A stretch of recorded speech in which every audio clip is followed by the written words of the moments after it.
এই সময় আমাদের বৃষ্টির দরকার, সেই সময়টা কি আছে?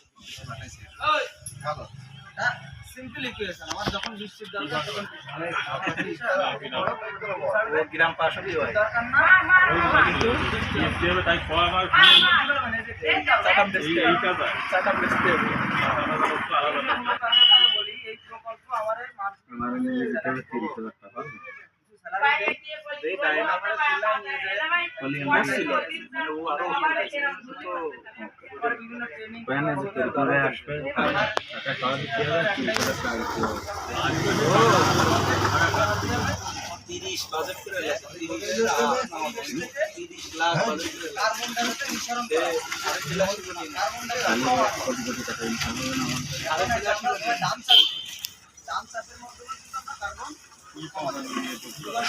না ব্যবসা করছে ইউরিয়া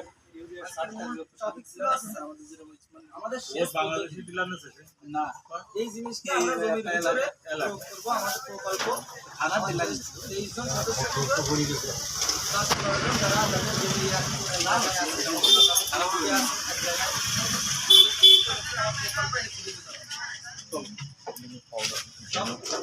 যাবা তো তার সময় জমি বাংলা দিতে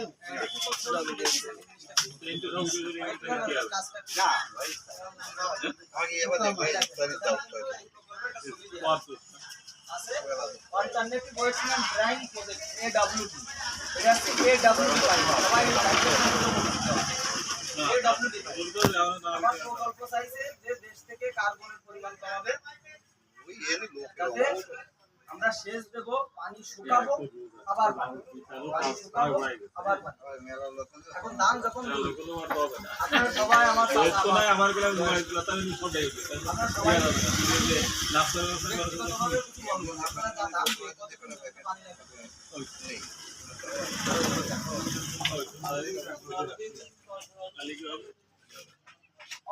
15 দিন যাতে শিকড়টা যুক্তি পায়।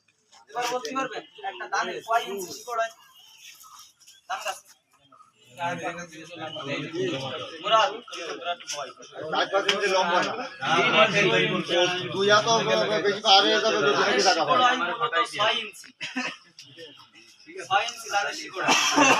আমাদের এই পাইপটা আসছে 6 ইঞ্চি পাইপ।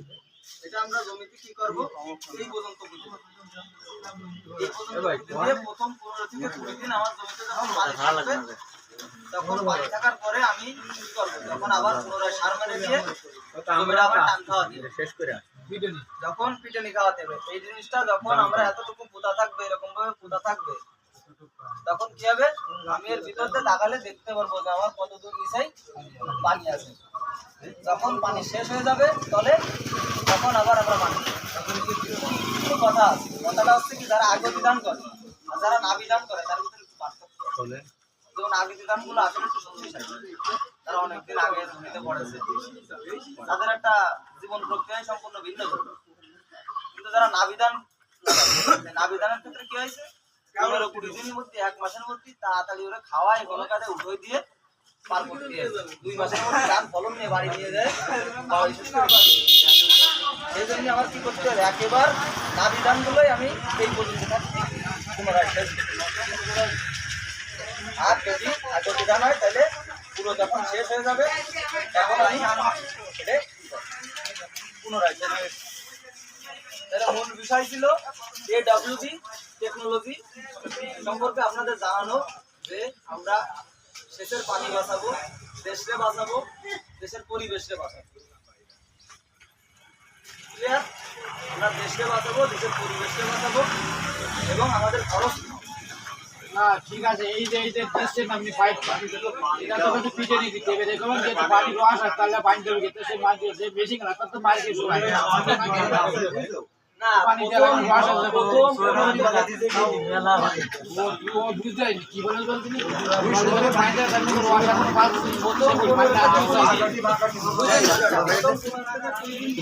রস আছে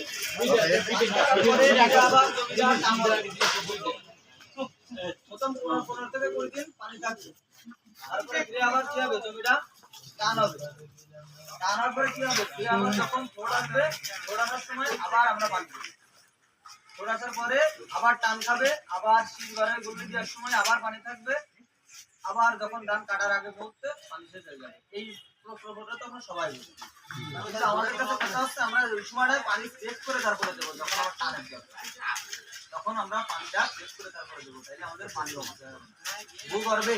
ভূগর্ভে আমরা কিছু কিছু সময় দেখি 70 বছরের সময় কল সাপ্লি পানি উঠতেছে না, ভূগর্ভে তো পানি সংকট হয়ে গেছে, দেশ ধ্বংসের মধ্যে চলে যাচ্ছে, সময় মতো বৃষ্টি বাতাস গাছে ফুল ফল আসছে, নারকেল গাছে আগে 10-20 নারকেল, এক গাছেই 5-20 নারকেল, আমার নিজের গাছে এখন দেখি আমার কাছে 5 নারকেল হয়। কি কারণে? গাছে ফুল ফল আসতেছে না, আক্রমণ করতেছে বেশি, ঠিক আছে। বিষয়টা তো সবাই বুঝতে পারছি। এখন এই পাইপগুলো আমরা এই প্রযুক্তিগুলো আপনাদের মাধ্যমে এই 23 জন লোকের মাধ্যমে আমাদের জানানো, আপনারা সবাই কৃষক গ্রেডে জানাবেন যে আমাদের অপচয় করে কোনো আগতে আসলে কোনো লাভ নেই। এখন যদি বলি কৃষকের জীবনমান তাহলে কিভাবে উন্নয়ন হচ্ছে, আপনি আইজন্য সর্বপ্রথম বললেন যে কৃষকের জীবনমান উন্নয়ন কিভাবে করবে, কৃষকের জীবনমান উন্নয়ন একটা কথা কি কৃষকের জীবনমান উন্নয়ন হচ্ছে একদিকে জমি করতে সাধারণত কত টাকা খরচ করে? বর্তমান 20,000 চলে যাচ্ছে। ধান হচ্ছে নাবি ধানে কয় মন? 20 মন,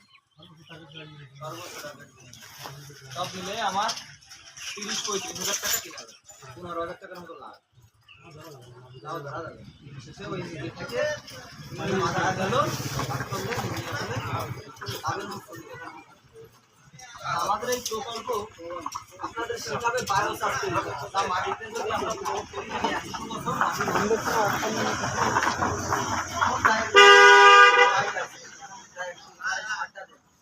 যে কোনো সার টিএসপি দেন, ফসফেট দেন, তখন কি হবে জমি একটা খাওয়ার মতো হয়ে যাবে। সুস্থ লোকের যখন খাতে দিবেন তখন যেটা কি হবে, একটা অসুস্থ লোক যারা রোগার লোক তখন তারা কি আমাদের মাটি হয়ে গেছে অন্য কৃষক আলটিমেটলি হবে বেশি ফলন ফলাতে পারছে।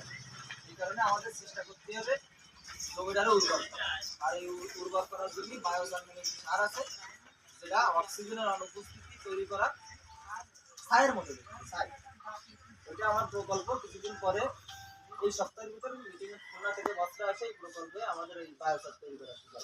যদি আপনারা একটু আগ্রহী থাকেন ওটা যদি একবার আপনি ব্যবহার করেন তাহলে পরবর্তী আপনার পরের প্রজন্ম আপনার ছেলে মেয়ে তারা ব্যবহার করবেন।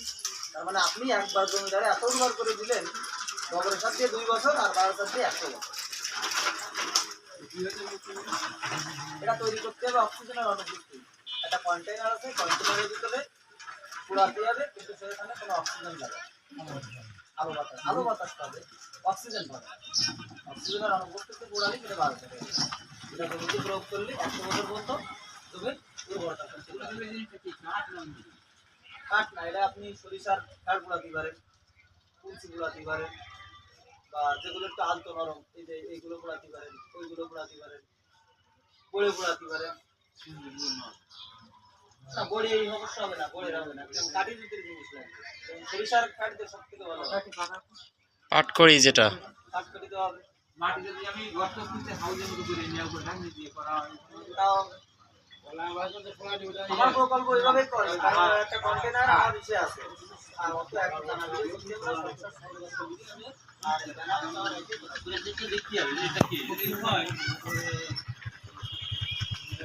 ঔষধ গুলো পাওয়া যাবে কোন জায়গায়?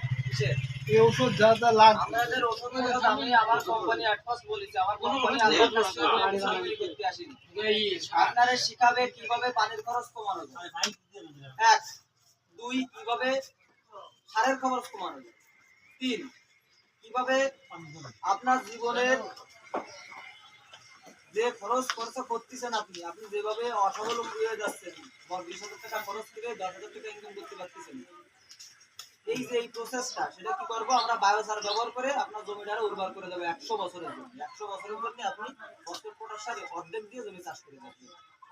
আমাদের উত্তর বিলে কটা প্রদর্শনী আমার প্রকল্প করতেছে, 3-4টা আছে, দক্ষিণ বিলে একটা আছে, ওই রাঙাঘাটের দিকে একটা আছে। এই প্রকল্পগুলো সামনের বছর থেকে দেখবেন যে এই সামনের বছর থেকে আপনি যে সার ব্যবহার করতেছেন ওই জায়গায় আমার যারা প্রদর্শনী করেছে একবার বায়োসার ব্যবহার করেছে তারা পরবর্তী সময় ব্যবহার করে আপনি এখন এসব করতেছেন, আপনার খরচ চলে আসছে 10,000 টাকা। কোন কি আপনার ভালো লাগবে না? ভালো লাগবে? সবাই না আপনারা কি শিখাবে? আমার প্রকল্প শিখাবে কিভাবে কীটনাশক তৈরি করতে হয়, মাজরা দমনের জন্য কীটনাশক তৈরি করতে হয়। বুঝেছেন? কিনা লাগবে না। তো আপনার আর্থিক যেন কোনো লেনদেন আমার সাথে না হয়। অর্থাৎ আমি এই যে পাইপটা দিতে আসলাম, এখানে এসে মিটিং করার কথা ছিল আজকে 4টের সময়, আমি এখানে এসে কারুরে পাই। আমার প্রকল্প আমার পাঠাইছে কৃষকরা এই জিনিসটা দিতি, কৃষকরা একটা জিনিস জানাতে। আমি যদি কৃষকরা না বললাম, আমার এখানে 23 জন লোকের লিস্ট আছে। 23 জন লোকের লিস্ট আছে।